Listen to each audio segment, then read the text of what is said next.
fractional reserve policy perpetrated by the Federal Reserve, which has spread in practice to the great majority of banks in the world, is, in fact, a system of modern slavery. Think about it. Money is created out of debt. And what do people do when they are in debt? They submit to employment to pay it off.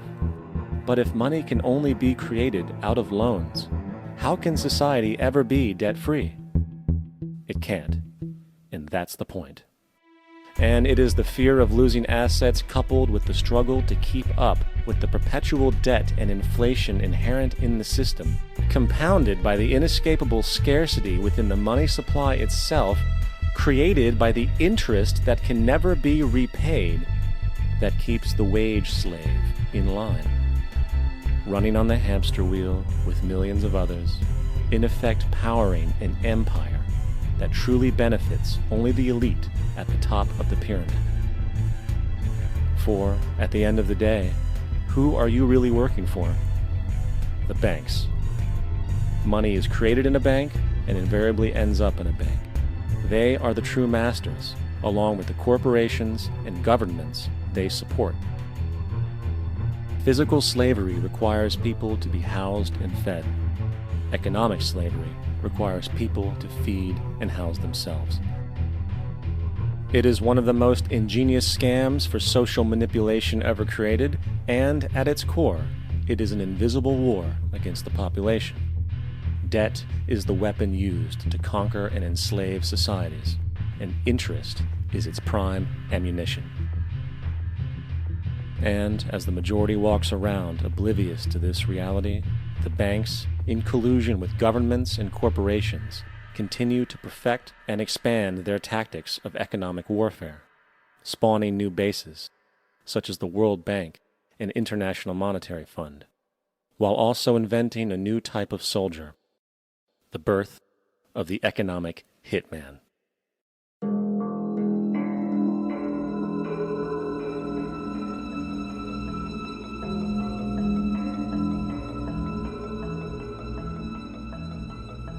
We economic hitmen really have been the ones responsible for creating this first truly global empire.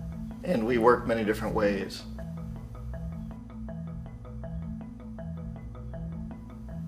But perhaps the most common is that we will identify a country that has resources our corporations covet, like oil, and then arrange a huge loan to that country from the World Bank or one of its sister organizations. But the money never actually goes to the country. Instead, it goes to our big corporations to build infrastructure projects in that country, power plants, industrial parks, ports, things that benefit a few rich people in that country, in addition to our corporations, but really don't help the majority of the people at all. However, those people, the whole country is left holding a huge debt. It's such a big debt they can't repay it, and that's part of the plan, that they can't repay it. And so at some point, we economic hitmen go back to them and say, listen, you owe us a lot of money, can't pay your debt, so sell your oil real cheap to our oil companies. Allow us to build a military base in your country, or send troops in support of ours to someplace in the world like Iraq, or vote with us on the next UN vote. To have their electric utility company privatized and their water and sewage system privatized and sold to U.S. corporations or other multinational corporations. So there was that whole mushrooming thing, and it's so typical of the way the IMF and the World Bank work, that you put a country in debt, it's such a big debt it can't pay it, and then you offer to refinance that debt and pay even more interest. And you demand this quid pro quo, which you call a conditionality or good governance, which means basically that they've got to sell off their resources, including many of their social services, their utility companies, their school systems sometimes, their penal systems, their insurance systems, to foreign corporations. So it's a double, triple, quadruple whammy. The precedent for economic hitmen really began back in the early 50s when democratically elected Mossadegh, who was elected in Iran, he was considered to be the hope for democracy in the Middle East and around the world. He was Time Magazine's Man of the Year. But one of the things that he'd run on and began to implement was the idea that foreign oil companies needed to pay the Iranian people a lot more for the oil that they were taking out of Iran. The Iranian people should benefit from their own oil. Strange policy. We didn't like that, of course. But we were afraid to do what we normally were doing, which was to send in the military. Instead, we sent in one CIA agent, Kermit Roosevelt, Teddy Roosevelt's relative. And Kermit went in with a few $1 million and was very, very effective and efficient. And in a short amount of time, he managed to get Mossadegh overthrown and brought in the Shah of Iran to replace him, who always was favorable to oil. And it was extremely effective. Mobs overflow Tehran. Army officers shout that Mossadegh has surrendered and his regime as virtual dictator of Iran is ended. Pictures of the Shah are paraded through the streets as sentiment reverses. The Shah is welcomed home. So back here in the United States, in Washington, people looked around and said, wow, that was easy and cheap. So this established a whole new way of manipulating countries, of creating empire. The only problem with Roosevelt was that he was a card-carrying CIA agent, and had he been caught, the ramifications could have been pretty serious. So very quickly at that point, the decision was made to use private consultants to channel the money through the World Bank or the IMF or one of the other such agencies, to bring in people like me who worked for private companies, so that if we got caught, there would be no governmental ramifications.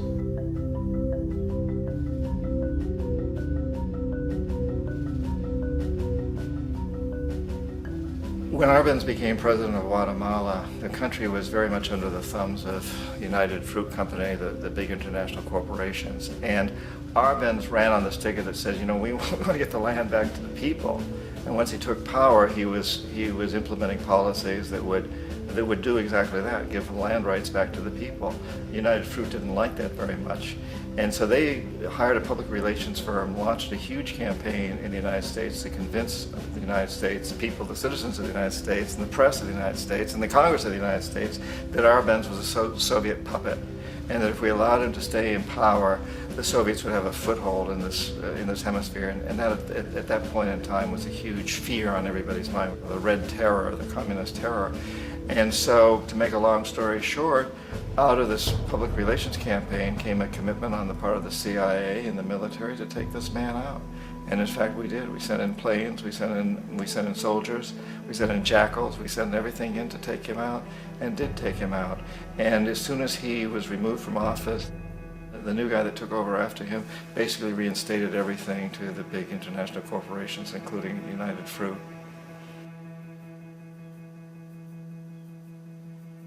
Ecuador for many, many years had been ruled by pro-US dictators, often relatively brutal. Then it was decided that they were going to have a truly democratic election. Jaime Roldos ran for office, and his main goal, he said, as president would be to make sure that Ecuador's resources were used to help the people. And he won, overwhelming, by more votes than anybody had ever won anything in Ecuador. And he began to implement these policies to make sure that the profits from oil went to help the people. Well, we didn't like that in the United States. I was sent down as one of several economic hitmen to change Roldos, to corrupt him, to bring him around, to let him know, you know, okay, you know, you can get very rich, you and your family, if you play our game, but if you continue to try to keep these policies you've promised, you're going to go. He wouldn't listen. He was assassinated. As soon as the plane crashed, the whole area was cordoned off. The only people allowed in were U.S. military from a nearby base and some of the Ecuadorian military. When an investigation was launched, two of the key witnesses died in car accidents before they had a chance to testify. A lot of very, very strange things that went on around the assassination of Jaime Roldos. I, like most people who've really looked at this case, have absolutely no doubt that it was an assassination. And of course, in my position as an economic hitman, I was always expecting something to happen to Jaime, whether it be a coup or assassination, I wasn't sure, but that he would be taken down because he was not being corrupted. He would not allow himself to be corrupted the way we wanted to corrupt him. Omar Torrijos, president of Panama, was, one of my favorite people. I really, really liked him. He was very charismatic. He was a guy who really wanted to help his country. And when I tried to bribe him or corrupt him, he said, look, John, he called me Juanito. He said, look, Juanito, I don't need the money. What I really need is for my country to be treated fairly. I need for the United States to repay the debts that you owe my people for all the destruction you've done here. I need to be in a position where I can help other Latin American countries win their independence and be free of this terrible presence from the north that you people are exploiting us so badly. I need to have the Panama Canal back in the hands of the Panamanian people. That's what I want. And so, leave me alone. Don't try to bribe me. It was 1981, and in May, Jaime Roldos was assassinated. And Omar was very aware of this. Torrijos got his family together and he said, I'm probably next, but it's okay because I've done what I came here to do. I've renegotiated the canal. The canal will now be in our hands. He just finished negotiating the treaty with Jimmy Carter. In June of that same year, just a couple of months later, he also went down in an airplane crash, which there's no question was executed by CIA-sponsored jackals. Tremendous amount of evidence that one of Torrijos' security guards handed him at the last moment as he was getting on the plane a tape recorder, a small tape recorder that contained a bomb.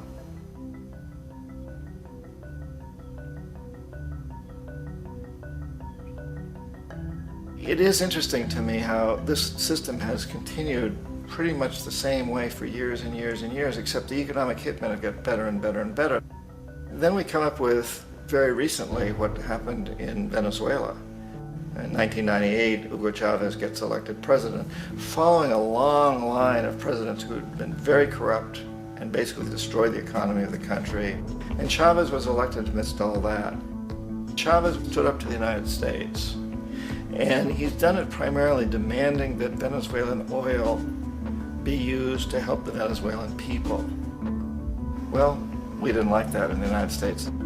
So in 2002, a coup was staged, which there's no question in my mind, and most other people's minds, that the CIA was behind that coup.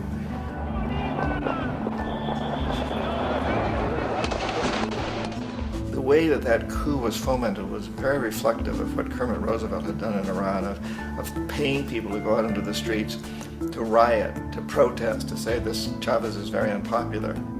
You know, if you can get a few thousand people to do that, television can make it look like it's the whole country, and things start to mushroom. Except in the case of Chavez, he was smart enough, and the people were so strongly behind him that they overcame it, which was a phenomenal moment in the history of Latin America.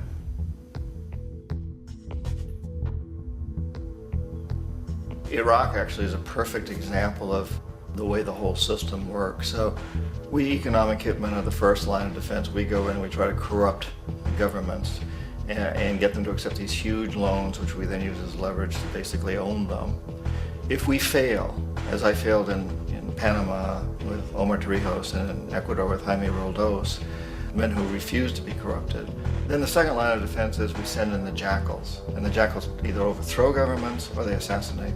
And once that happens and a new government comes in, and boy, it's going to toe the line because the new president knows what will happen if he doesn't. In the case of Iraq, both of those things failed. Economic hitmen were not able to get through to Saddam Hussein. We tried very hard. We tried to get him to accept a deal very similar to what the House of Saud had accepted in Saudi Arabia, but he wouldn't accept it. And so the jackals went in to take him out. They couldn't do it. His security was very good. After all, he had one time worked for the CIA. He'd been hired to assassinate a former president of Iraq and failed, but he knew the system. So in '91, we send in the troops and we take out the Iraqi military. So we assume at that point that Saddam Hussein is going to come around.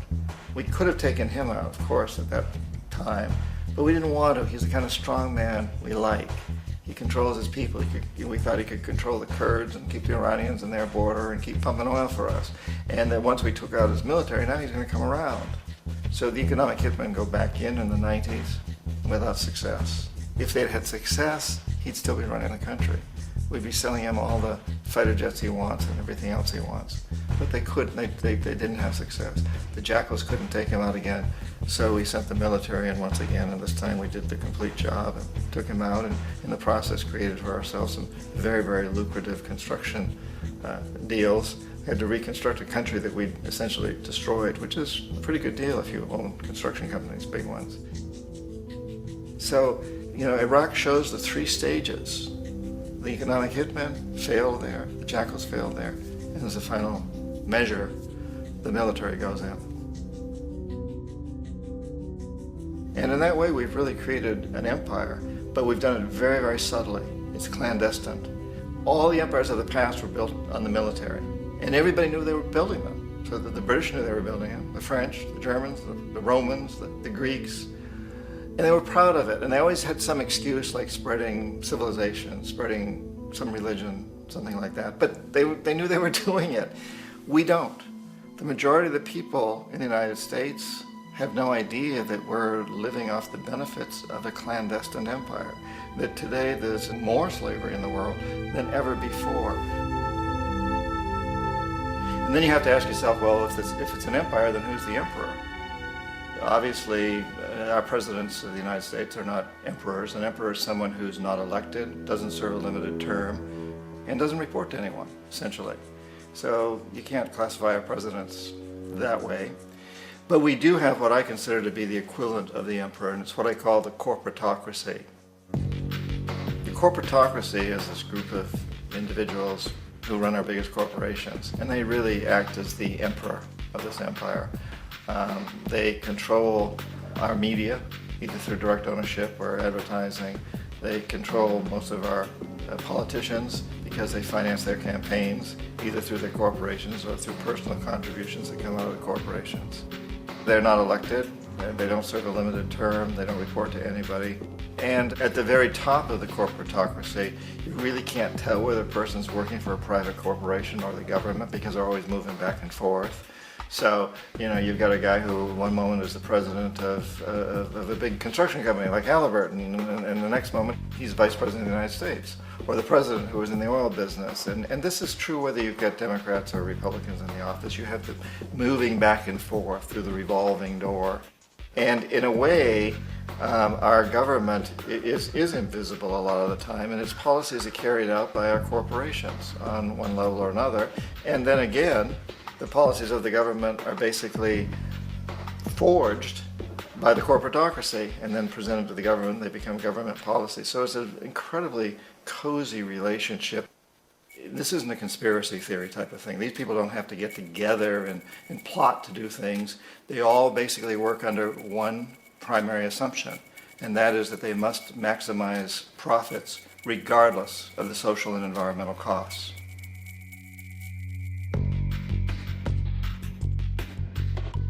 This process of manipulation by the corporatocracy through the use of debt, bribery, and political overthrow is called globalization. Just as the Federal Reserve keeps the American public in a position of indentured servitude through perpetual debt, inflation, and interest, the World Bank and IMF serve this role on a global scale. The basic scam is simple. Put a country in debt either by its own indiscretion or through corrupting the leader of that country, then impose conditionalities or structural adjustment policies, often consisting of the following. Currency devaluation. When the value of a currency drops, so does everything valued in it. This makes indigenous resources available to predator countries at a fraction of their worth. Large funding cuts for social programs. These usually include education and healthcare, compromising the well-being and integrity of the society, leaving the public vulnerable to exploitation. Privatization of state-owned enterprises. This means that socially important systems can be purchased and regulated by foreign corporations for profit. For example, in 1999, the World Bank insisted that the Bolivian government sell the public water system of its third largest city to a subsidy of the U.S. corporation Bechtel. As soon as this occurred, water bills for the already impoverished local residents skyrocketed. It wasn't until after a full-blown revolt by the people that the Bechtel contract was nullified. Then there is trade liberalization, or the opening up of the economy through removing any restrictions on foreign trade. This allows for a number of abusive economic manifestations, such as transnational corporations bringing in their own mass-produced products, undercutting the indigenous production and ruining local economies. An example is Jamaica, which, after accepting loans and conditionalities from the World Bank, lost its largest cash crop markets due to competition with Western imports. Today, countless farmers are out of work, for they are unable to compete with the large corporations. Another variation is the creation of numerous seemingly unnoticed, unregulated, inhumane sweatshop factories, which take advantage of the imposed economic hardship. Additionally, due to production deregulation, environmental destruction is perpetual, as a country's resources are often exploited by the indifferent corporations while outputting large amounts of deliberate pollution. The largest environmental lawsuit in the history of the world today is being brought on behalf of 30,000 Ecuadorian Amazonian people against Texaco, which is now owned by Chevron. So today it's against Chevron, but for activities conducted by Texaco. Estimated to be more than 18 times what the Exxon Valdez dumped into the coast of Alaska. In the case of Ecuador, it wasn't an accident. The oil companies did it intentionally. They knew they were doing it to save money out there rather than arranging for a proper disposal. Furthermore, a cursory glance at the performance record of the World Bank reveals that the institution, which publicly claims to help poor countries develop and alleviate poverty, has done nothing but increase poverty and the wealth gap, while corporate profits soar. In 1960, the income gap between the fifth of the world's people in the richest countries versus the fifth in the poorest countries was 30 to 1. By 1998, it was 74 to 1. While global GNP rose 40% between 1970 and 1985, those in poverty actually increased by 17%. While from 1985 to 2000, those living on less than $1 a day increased by 18%. Even the Joint Economic Committee of the U.S. Congress admitted that there is a mere 40% success rate of all World Bank projects. In the late 1960s, the World Bank intervened in Ecuador with large loans. During the next 30 years, poverty grew from 50% to 70%. Under or unemployment grew from 15 to 70%. Public debt increased from $240 million to $16 billion, while the share of resources allocated to the poor went from 20% to 6%. In fact, by the year 2000, 50% of Ecuador's national budget had to be allocated for paying its debts. It is important to understand the World Bank is, in fact, a U.S. bank, supporting U.S. interests, for the United States holds veto power over decisions, as it is the largest provider of capital. And where did it get this money? You guessed it, it made it out of thin air through the fractional reserve banking system. Of the world's top 100 economies, as based on annual GDP, 51 are corporations, and 47 of that 51 are U.S.-based.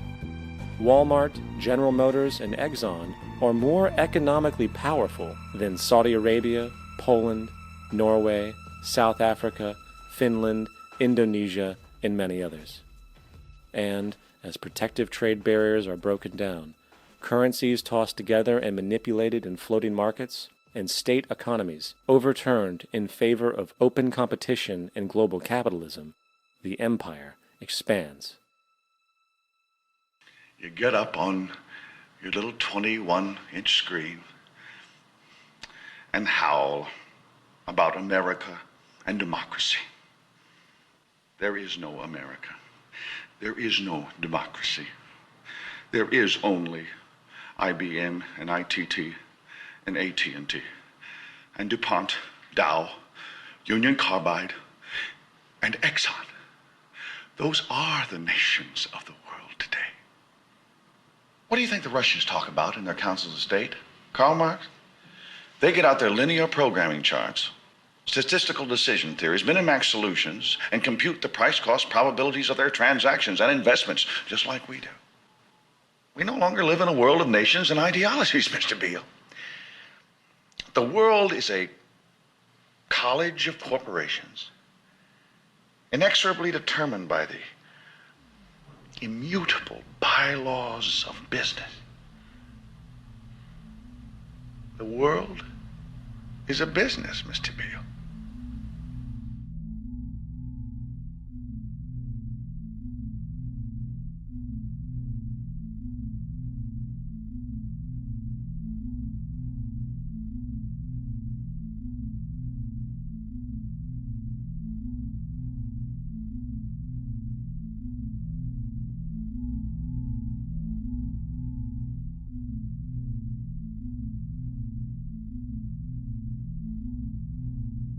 The world is being taken over by a handful of business powers who dominate the natural resources we need to live while controlling the money we need to obtain these resources.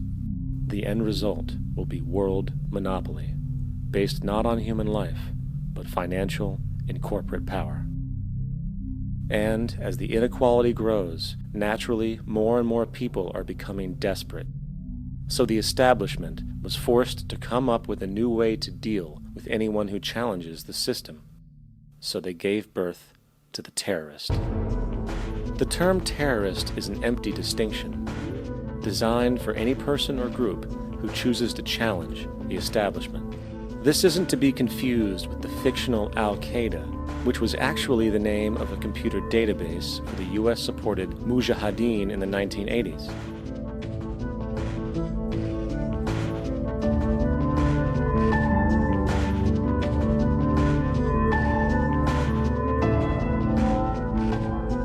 In 2007, the Department of Defense received $161.8 billion for the so-called global war on terrorism. According to the National Counterterrorism Center, in 2004, roughly 2,000 people were killed internationally due to supposed terrorist acts. Of that number, 70 were American. Using this number as a general average, which is extremely generous, it is interesting to note that twice as many people die from peanut allergies a year than from terrorist acts. Concurrently, the leading cause of death in America is coronary heart disease, killing roughly 450,000 each year. And in 2007, the government's allocation of funds for research on this issue was about $3 billion. This means that the U.S. government in 2007 spent 54 times the amount for preventing terrorism than it spent for preventing a disease which kills 6,600 times more people annually than terrorism does. Yet, as the name terrorism and Al-Qaeda are arbitrarily stamped on every news report relating to any action taken against U.S. interests, the myth grows wider. In mid-2008, the U.S. Attorney General actually proposed that the U.S. Congress officially declare war against the fantasy. Not to mention, as of July 2008, there are now over 1 million people currently on the U.S. terrorist watch list. These so-called counterterrorism measures, of course, have nothing to do with social protection, and everything to do with preserving the establishment amongst the growing anti-American sentiment both domestically and internationally, which is legitimately founded on the greed-based corporate empire expansion that is exploiting the world. The true terrorists of our world do not meet at the docks at midnight or scream Allah Akbar before some violent action. The true terrorists of our world wear $5,000 suits and work in the highest positions of finance, government, and business. So, what do? How do we stop a system of greed and corruption that has so much power and momentum? How do we stop this aberrant group behavior which feels no compassion for, say, the millions slaughtered in Iraq and Afghanistan, so the corporatocracy can control energy resources and opium production for Wall Street profit?